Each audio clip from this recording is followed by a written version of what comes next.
Hey, this is Jeff with Barn and Home, and I want to wish you guys a Merry Christmas. And I've got a special treat for you because my father has been collecting Christmas ornaments for over 40 years. Just to show you how intense he is, this is the books that identify every Christmas ornament that he has from the decade. So we're going to take a little walk through the house, and I want to show you some of the coolest vintage Christmas you've ever seen before. This is his favorite book, A Vintage View of Christmas Past, and all it is photos of families in the late 1800s, early 1900s, just celebrating Christmas. And he's actually gone through all of these books identifying every single ornament he has. So we won't go that into detail, but stick around. We want to show you stuff from the 1920s, 30s, 40s, and 50s and beyond. And anyway, hope you enjoy it, and Merry Christmas.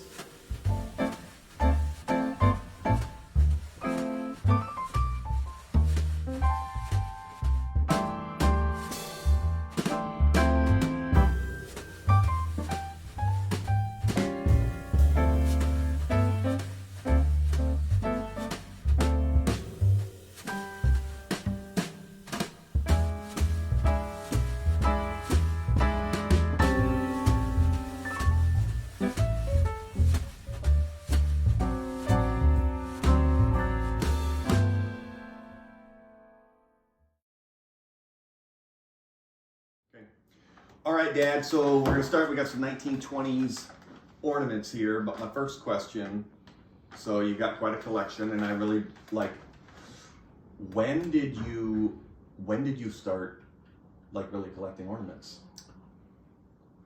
It's been about 40, I've been married 42 years. Okay. And that's what we started. Started going antiquing and looking for something. And it was Christmas ornaments. And it was Christmas. Did you have like do you remember the first ornaments that you started to buy? Like, do you have any recollection of like, oh my gosh, like this is cool. Like you discovered this secret world? No, it started when I was in elementary school. Okay. Probably 4th or 5th grade. Behind the school, Cresthaven Elementary in Pompano Beach, Florida, there was a dump.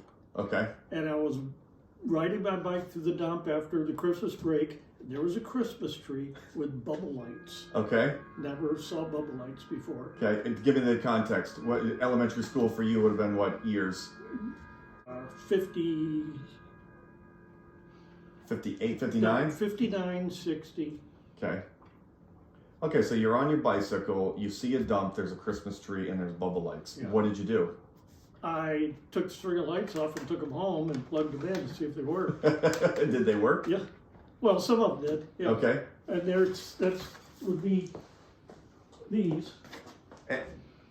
Now, that is the actual... No, these aren't the ones. The ones that, I've got a box of bubble lights Okay. that aren't up. Okay. These are newer. Okay. The older bubble lights were the strings that if one goes out, they all go out. Okay. And that's, it's harder to replace the bulbs. Do you still have that strand of bubble lights you took from the dump in 1959? I have the lights, not the wires. Not the strand. Okay. But you got the light bulbs. Yeah. You've been packing them around all these years. Yeah. Okay. Well, it's quite a collection. All right, so the 1920s, we'll start here. We looked these guys up. We've got these little Santas, and what's crazy is this actually feels like a plastic. You would think it's a plastic. Yeah. But this is a really thin glass. I guess I'm curious, like, is that blown? How did they do glass that thin? Well, you can see the mold mark. It would be on the tube. They would drop it down in a metal mold. Okay. They would blow on it and expand the glass to the shape of the mold. Ah, okay, that's pretty rare. And then you picked out this guy, this little bear. I didn't like him. Yeah. Same thing. Is he also glass? Yeah. Oh, these are all glass. Yeah, they're all silvered inside. Okay. And we got the little mini guy here. And then I was looking up the fruit. So in the 1920s, they had there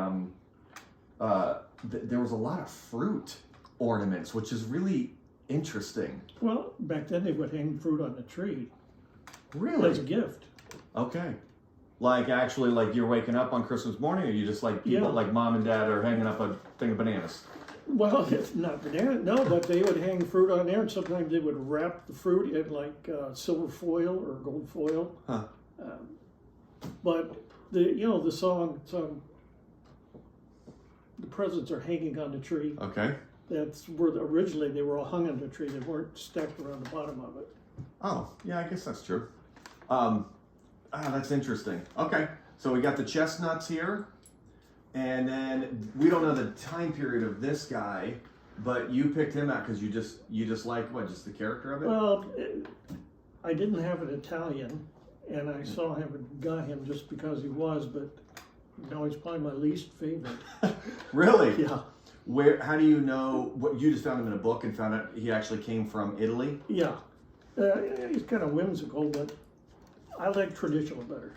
Than this guy, and I see his nose is fairly cracked. Yes. Did you glue him back together? Yes. Okay. Interesting. Okay. Yeah, a lot of them have been repaired. All right. Amazing. All right.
All right, so we got some really cool toys, and what's so fascinating, like the little ornaments we were talking about, the fact that kids played with these and they have made it this long. So we're talking about stuff that's still been around 50, 60, 70 years. So we got the Santa. Yes. Yeah, we got this little Santa right here. We got the wind-up key going on. So we're gonna basically, Santa's gonna get the little wind-up going. And then basically he's gonna drive himself, yeah. Oh, I see, you gotta take that key out. Okay. We got this Mr. Wind Up here. This guy, he's... Wind a bit good. This guy's basically like taking after the spirit of the, the old bell ringers there. Just who's the guy that thought of this? Hours of entertainment. Yeah, I mean, who's the guy that thought of this and said, it's one thing to make the bell ring, but we need his head to go up and down. Like we need this head to literally go up and down. Speaking of heads going up and down, now when I was a kid, we called these Chinese yo-yos. Yeah, I think maybe. No, I just got it. Right. I thought it would, And it's supposed to like pop up? yeah. Yeah, we had them where they were like on the string. But the fact is, this guy has made it this long. Preserved. A perfect specimen. Okay. And this one has definitely seen some better days. Looking a little ragged. Needs a little restoration. Little restoration. Yep, looking like some sort of demonic mutation of a reindeer, but yeah. But he's also a wind-up. Santa's gonna ride this guy here into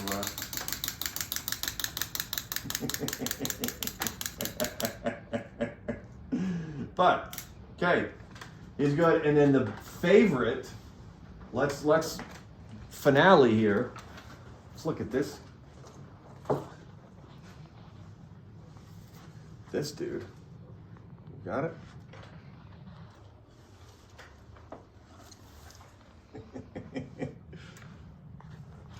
I can absolutely see kids being entertained with this thing for hours.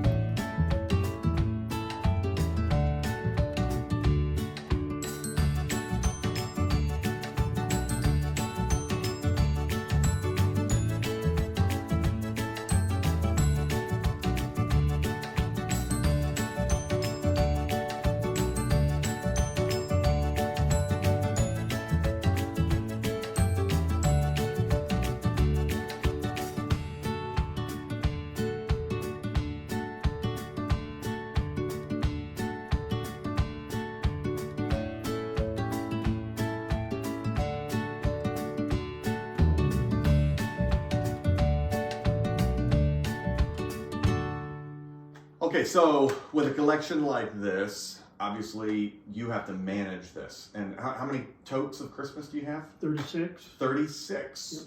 Okay, and you recruited your grandson to get them out of the attic, correct? Yes, I did. This year? Yes. Okay, good call. All right, so the management of Christmas ornaments that are of age and very delicate at times means that you have to be very meticulous. Yes. And fix these things. So we got a couple of fixes here. And we were looking at the 3D printer, so we just got a new 3D printer. And if you notice, we got our 1950s collection here of Santas. Now these guys alone, just this one set, I looked in one of the books, 15 years ago, this set of Santa Clauses was valued around $500, 15 years ago. This is just one set. I think you have a couple of these. Yes. Now, this guy, Mr. Santa here in the purple, or lavender, we should say, is actually missing the tool. And you're gonna 3D print? What are you gonna? I'll look it up.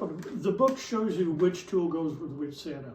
Oh. So I'll find the appropriate tool. And then print it. Yes. And then you've got this set of antlers here, and this you actually just made on the 3D printer. Yes. Okay, where is that set of antlers gonna go? That deer on the bottom left. Okay. Okay, in the case in there? It's only got one antler. I see them. I'll take this and split it and just save a little nub, which is what I did on these, and color them so they match the plastic. Oh, I see. Okay, so if you look really close, so these antlers have been replaced? Yes. Interesting. Those guys have been replaced. And then you were showing me also, now this collection, these are really cool. What are these called? Carnival. These are Carnival, and these all are glow in the dark. The clear one, they come in like 4 colors. Some people have amazing collections of these. Okay. You know, these are the ones that glow in the dark. Yeah. But I think 5 or 6 of them, the little hook on the top, the little plastic hook, was broken off. Hook right here. I took a pearl button and shaped it with a Dremel to the back of the elephant and then glued it on. You know what? To the normal person, you would never notice the difference. And then this reindeer, now this is a cast iron. Yeah, it's a pot metal, yeah. A pot metal. And then let's see, you've got these photos on your phone here. Now, if you notice the difference in the size here of the legs, this back leg is a little bit chunkier than the other legs. And here's the progression. You can actually see when he first got him, it was missing the leg. So walk us through the steps. That's the drill I used. I put some wire into glue, drilled a hole in the stub of the leg, and then glued a wire to it. And then took JB steel, kneaded that, and made him a leg. Then just started with the Dremel and started shaping the leg until I got what I wanted. That's probably it. And then got some pastels and colored the leg. That's so rad, isn't it? And here's the little guy right there. You would never know the difference. Well, nice work. As my dad, you've always been into collecting stuff, but I think sometimes it takes you a while to get older to appreciate certain things. So now that I'm a little bit older and, just kind of reflecting my own life, I think I can slow down and appreciate like the time and attention, it takes to, to have a collection like this. So yeah, it's really cool. It is fun. Anyway, because times change, but Yeah. it's Christmas and you don't want to lose the magic of Christmas. Okay, so Merry Christmas. Thanks for watching. Thanks a lot.